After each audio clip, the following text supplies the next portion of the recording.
Hey, what's up? How's it going, everybody? It's Davon here from Secrets of the Hire, where we focus on taking college students and recent graduates from job search to job offer. Now, in this video, we are talking about the job interview question: do you prefer working alone or with others? We're going to go over what the interviewer is looking for, how to not answer this question, how to answer this question, and I'm going to provide you with a sample answer that you can use and you can tailor on your next job interview. So, what is the interviewer looking for? Very simply put, the interviewer wants to see if you can get along with the other boys and girls. Now, company culture is extremely important, okay? You can have the smartest people in the room.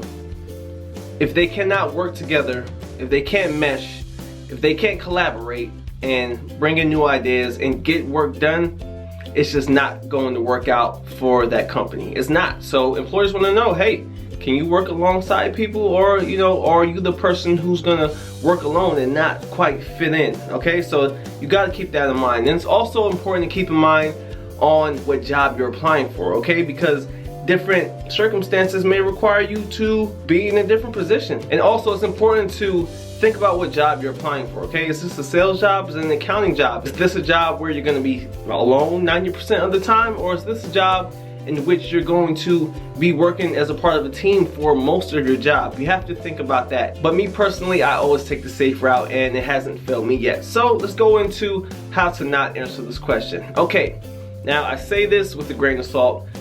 Don't answer this question by saying either one, okay? So don't say, I prefer working alone, or I prefer working with others, okay?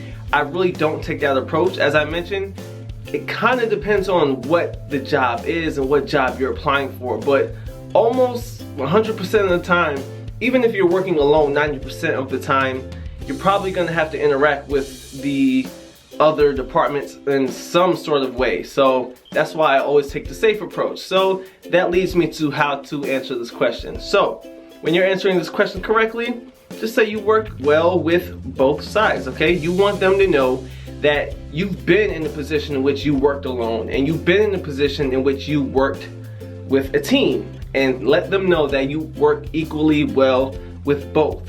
So a simple answer would sound something like, throughout my college matriculation, I've had the opportunity to work alone and be a part of many groups.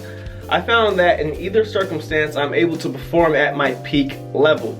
I have the initiative and self-determination it takes to be a successful working alone, and I have the communication and people skills it takes to be successful working in a team. For an example. Okay guys, this is a great way to phrase the sort of skeleton of your answer, okay?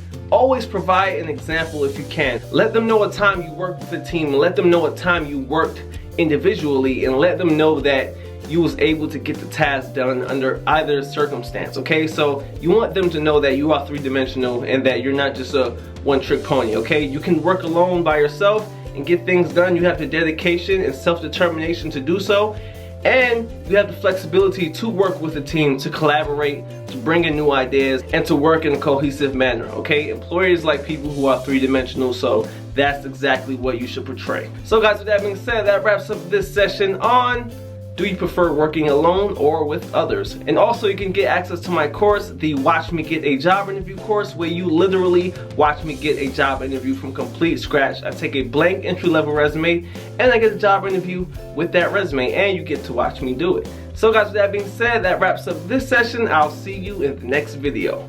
Peace out.